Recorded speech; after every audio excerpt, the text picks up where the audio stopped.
Hello everyone, my name is Julie. I'm a Cambridge Certified English trainer and a Delta holder. Today I would like to tell you about my experience with Delta Module 1, how I passed it, what helped me within that, about my good and bad experience while prep, and let's get started. What I can say about Delta Module 1, of course it's quite a demanding exam, and it means that you need to consume a lot of information, absorb it, retrieve it, and you need to expose yourself to a lot of reading, which means you need to have enough time for that. When I started to prepare for this exam, well, it happened in September 2019, and at that time I remember that I enrolled in a course which was in Istanbul, and it was a really good experience. I did with ITI, and before that experience I remember when I took the decision to do my Delta Module 1, I decided that I had to prepare before the course actually would start.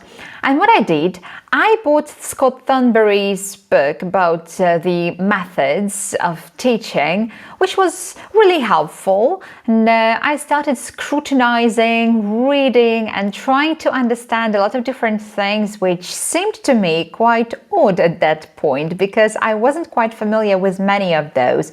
And of course, the lexis and let's say meta language which was used there was definitely something new. So I tried to make myself more familiar with the terminology which was applied. So that's something what actually helps you shape your answers in the exam. If there is the question when to start your prep, I would say that 3-4 months prior to the exam would be enough. Some teachers ask me whether it is possible to prepare on your own if you have your linguistic background. Well, I would say that it is possible, though you need to be really well organized, and it means that you need to make yourself familiar with the system of the exam, with the structure, with the papers. There are 2 papers, and there are some assignments. You need to understand the requirements, and for this you need to read the guidelines and all the time compare your answers with the guideline answers, see where the gap is, and try to fill it in with the knowledge that you need to obtain. To give you a short answer, I would say yes, it is possible. However, if you ask me, I would definitely say that it's worth going and doing the course with other peers like you, with other DLTs, because that's not only about the exam itself, it's more about the community that you build together with your classmates and with your peers. And I would say that after this experience, I've been still in touch with different people, and I met amazing people while preparation for Delta. And in these courses, you can see different approaches, different tutors who share their experience. They guide you through the exam, and not only through the exam, they show you what you need to focus on. Some tricks and tips that are given there are really helpful. Besides, it's really easy to go through the rabbit hole with your prep, and you don't really understand what and where you are, whether you are ready or not.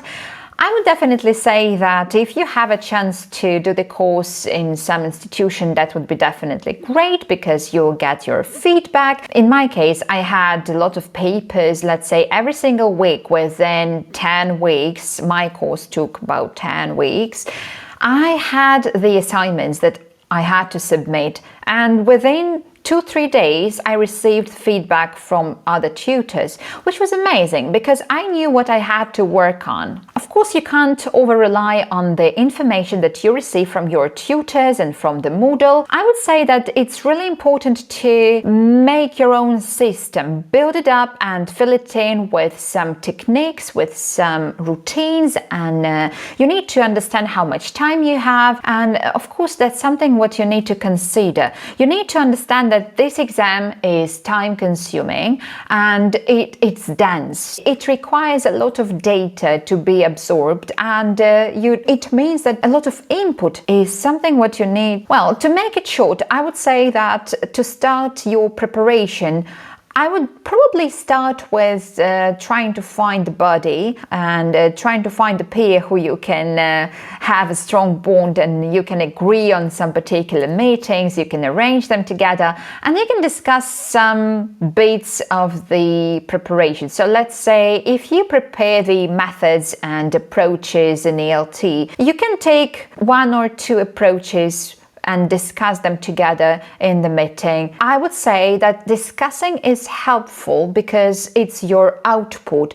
Though don't forget about putting pen to paper, because the exam is all about writing and you need to know how to write first. Some teachers ask me whether it is important to and useful to have a second brain. So let's say like Notion and to register information digitally. I would definitely say that it's a good idea, just in case you have enough time. If you don't really have enough time, I would definitely give my preference to handwriting. Why? Because the exam actually is about writing, and you need to write with your hand when you come to the classroom, when you do these 90 minutes, and time flies so quickly. You need to be aware of the following: the speed of your writing and the speed of your typing are different. It's important to be aware of how much you can write and how much time you actually have and how much time it actually takes you to, let's say, answer paper 1 part 5. Well, that's definitely a relatively consuming part where you need to write a lot, and paper 2 is also one of those where you write a lot in all tasks. So if you ask me how many things I've written, well, trust me, it was a lot. And I had approximately 2 copybooks like this, A4, and yet I was thinking about that it wasn't kind of enough for me. So I started my preparation before I did the course.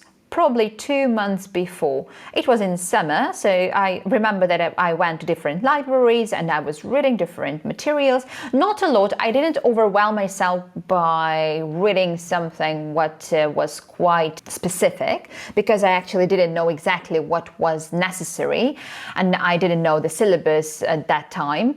But later on, when I started the course, I immediately understood that there were some smarties in my team, and I tried to take something from them because, you know, this is kind of collaborative working and collaborative learning. When you work together, when you are ready to learn from other people, that's great, because you can see that you have some gap and other people can help you fill it in. I remember when I started my preparation for the exam, I agreed with 2 other DELTs to meet on regular basis. We decided to have weekly meetings. As far as I remember, we had 3-4 meetings per week. We read together different articles, discussed them, and then took some notes, which wasn't really effective, I would say. Despite the fact we had really meaningful conversations all together, I felt like we had different pace, and it affected our overall success and motivation. So let's say if someone might read an article in 10 minutes and another might need 1 hour, that wasn't the most productive time spending for us. And we decided that, all right, some kind of reading stuff would be something what we would do on our own at home. And when we had our meetings, we came with our notes and some short summaries to discuss them together, because that was something what we actually needed for all tasks from paper 2. I would say that such meetings are definitely motivating, and you need to have a reasonable approach to your preparation. If you meet, it doesn't really mean that you need to meet for half day or for 4 hours. Definitely not. It's something what we did actually, and later I understood that it wasn't really productive. So here, quality and quantity are 2 different things. So I would definitely go for meeting for, let's say, 2 hours,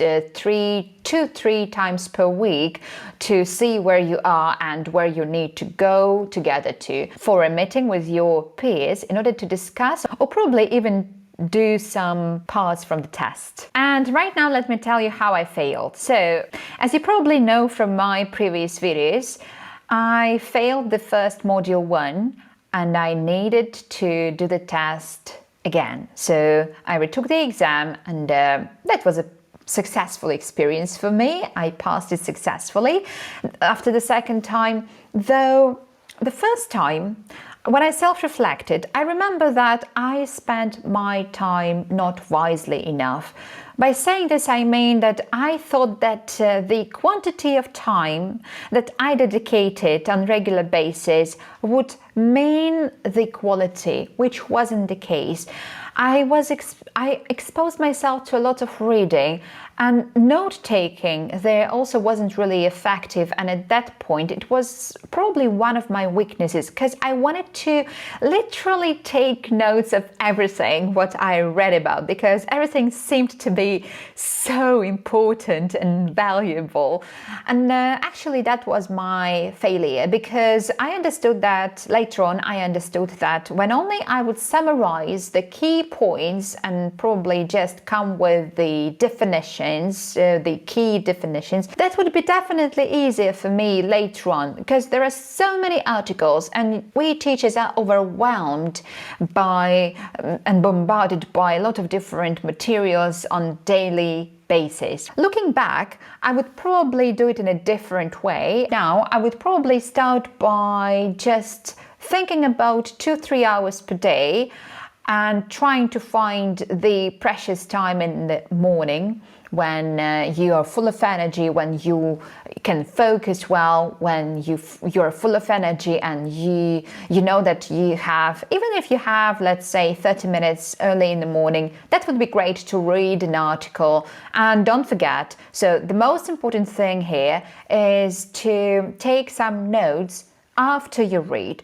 Of course, there is a temptation to take some notes while reading, but please don't do that, because in fact you will lose your focus and you will feel exhausted. It will take a lot of time, and in the end you will see that in fact it doesn't really bring any benefit, or probably the benefit might be quite minor.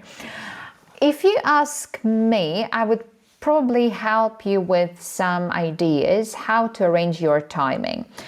Every single day, 3 hours is more than enough to prepare for Delta Module 1, but it should be on regular daily basis. And what we teach our students, the spaced repetition, that's something what works with us. Definitely, it does.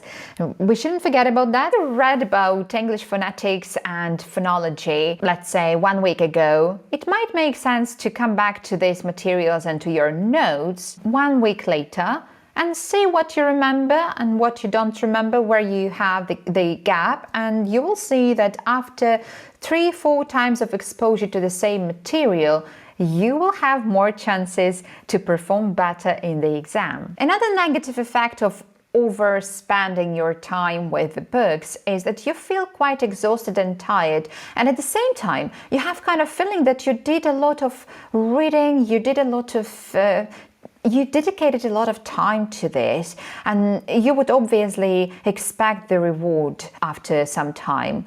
Probably you would expect the exam to be a good experience just due to this amount of reading, which is not the case, because in fact what helped me in my second time of prep, it was constant practice. And by saying this, I literally mean every single time, every single day, I practiced some parts of paper 1 and paper 2. And I usually took something from paper 1 and paper 2 every day. So that's something what helped me, on one hand, link some ideas, on the other hand, see how much I could do and within some period of time. So timing is also important, guys. When only you prepare any part, when only you practice anything related to the exam, or you do some tasks with the mock tests, please do your timing, set the timer, and just stopwatch is a very good thing in this case.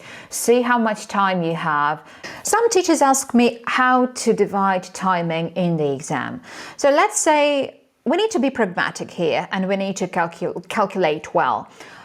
In other words, let's think about paper 1 as an example. We have different tasks. There are 5 tasks, where the first task is 6% of the total mark, and the 5th task is worth half of the total marks. When you think about how to divide your time, the answer is obvious. You need to do something what you do well. Don't waste a lot of time on paper 1, task 1 and task 2. Go straight to paper 1, task 5. And if I were you, I would probably start with that, because there you have a lot of practical stuff that you actually do quite frequently with your students.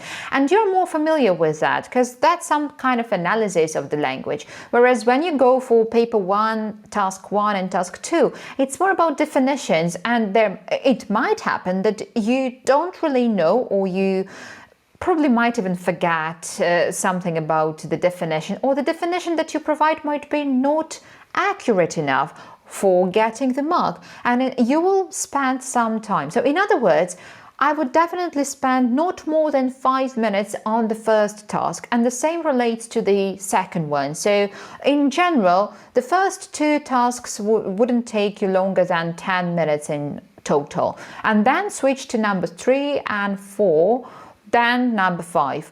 I know that many of my colleagues started with number 5 straight away because they knew that it was something what they were really good at, and they started with number 5. They were safe. They had at least 45 up to 50 scores, and that was something what was more than enough for them to pass, actually. So if they, let's say, had some successful answers in number 3 and number 4, well, then I would say that paper 1 was successfully accomplished and they could pass. We are not talking about paper 2 right now. Each paper is worth 100 marks, which means you need to take not less than 50 and more in order to pass the exam successfully. All right, so it's about timing, and I would say that I probably will record another video that will help you more with your timing, but I would say it's quite individual, and the more you practice, the better you become with your timing. I all the time compare it with IELTS exam. When you prepare your students for IELTS exam, you tell them about timing, that they have some time constraints. The same happens here, guys. You need to think about the timing, and not just to think about the timing, you need to practice it every single time when you write any task, when you practice it with mock tests. What I changed in my approach when I prepared for the second time? First of all, I found one buddy. I was preparing with her for 2 months, and we were preparing almost every single day.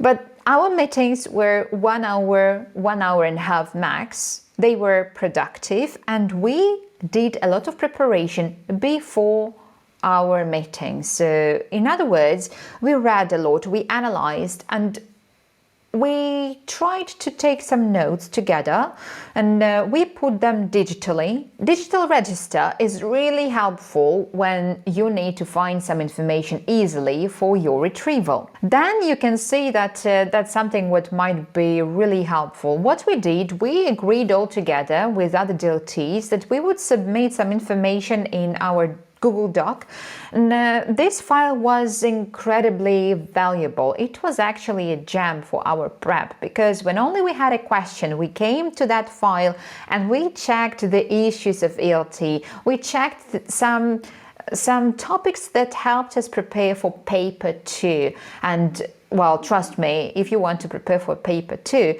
you need not only to practice but also develop your ideas and justify your ideas by providing some references that should be also kept in mind, like Krashen or Underhill, or let's say Chomsky. These are the names that you need to mention in your paper 2 task 3. So I found the body. We agreed what we were about to do together, and we were practicing. We were practicing every single meeting. So let's say half of our meeting was discussing the issues of ELT, and half of our meeting was active practicing, both paper 1 and paper 2 tasks.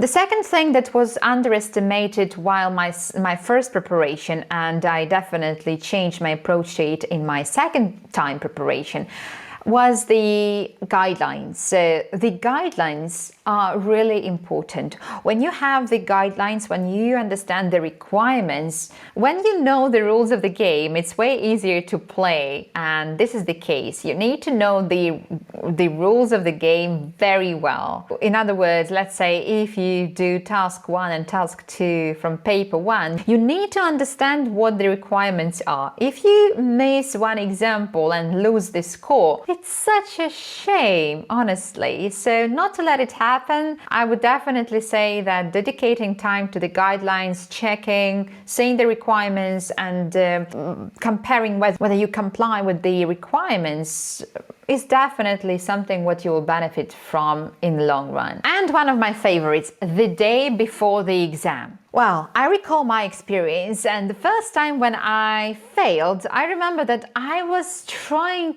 to read a lot and I was walking through my notes back and forth until 9 p.m. or even 10, which was a tremendous mistake. I should have just literally rested well and that's it, nothing more.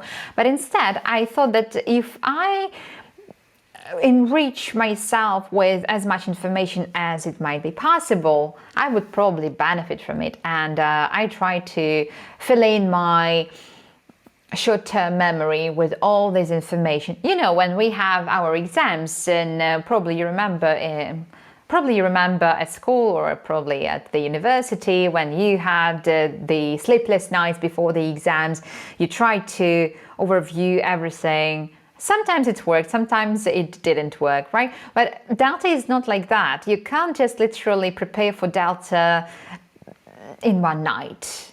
It's literally, it is impossible. So you need to dedicate enough time, and this is the process.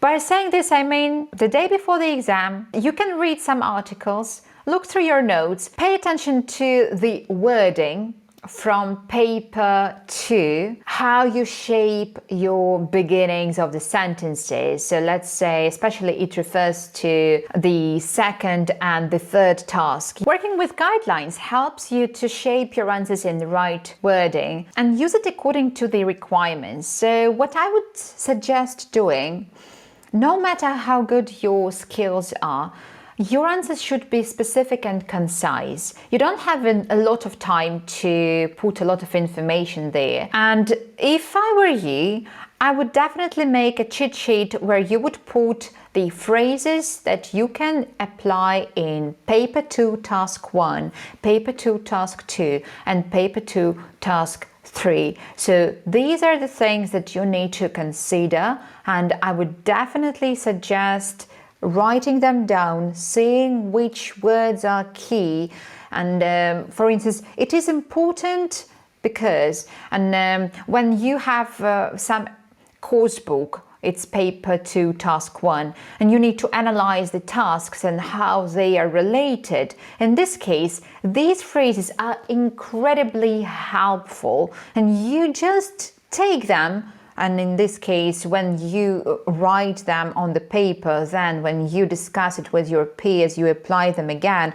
And when every single time you practice paper 2 tasks, you use relatively the same beginnings over and over again, then you will see that in the exam it will be a way easier experience for you to use exactly the phrases that you are expected to use. Appealing, straight, up to the point, and specific. Alright, and my favorite, the day before the exam. What to do? To prepare or not to prepare? Well, take it easy. Just enjoy your day. Try to read here and there, but do not overwhelm. Do something enjoyable. Go outside to the fresh air. Enjoy your time. Well, definitely don't go for a drink with your friends. That's out of the question. because you need to be sober in the exam and you need to have 100%, even 200% focus on the material. But you can do something what you really like. Listen to your favorite music, watch some film, try to ease your brain and decrease the level of anxiety that you might probably have. And if you ask me whether to prepare or not, I wouldn't say that scrutinizing a lot before the exam might be really helpful. However, you can just have a look at the notes that I mentioned previously for paper 2 and probably some definitions, something what might be helpful for paper 1, task 5, not to forget something what is really obvious and can bring you additional marks. When you come to the exam room, you won't have a chance to communicate with anyone at all, but when you have some time before you enter the room, please stay away from those anxious guys who will be nervous and shaking and, well, all this stuff. You don't need it. Try to understand that you can't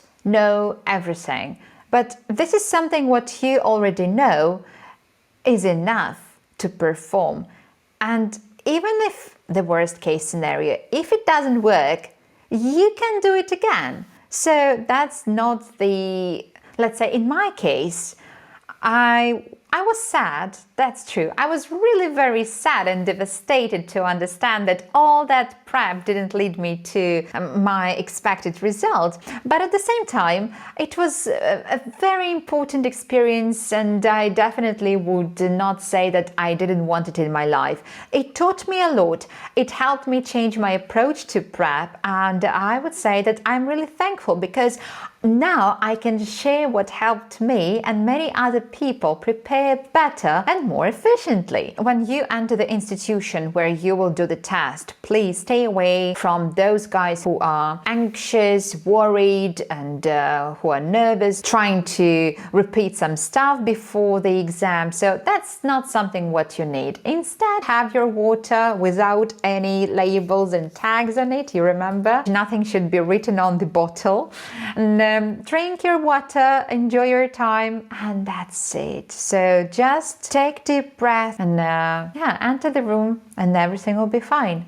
In my case, my second time was during the pandemic and it meant that we had to sit wearing our masks and it was not pleasant experience, to be honest. When you have your break, try to have good rest, take some nuts with you, something what helps you become more energetic, and well, that's something what you actually need. Don't try to discuss your answers. When you finish the first part of the exam and leave the exam room, forget about the answers, forget about everything what you put there and switch your attention to paper 2. This is my advice. This is something what you need to do.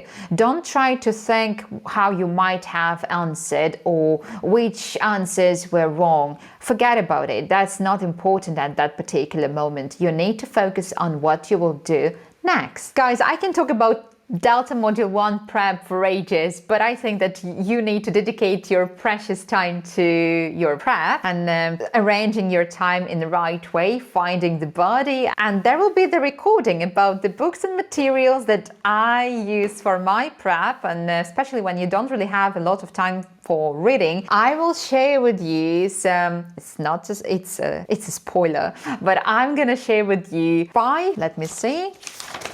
Okay, I'm gonna share with you 6 different resources that helped me prepare for the exam successfully. See you in my next video. If you like this video, please subscribe and like it, and see you in my new video. Bye!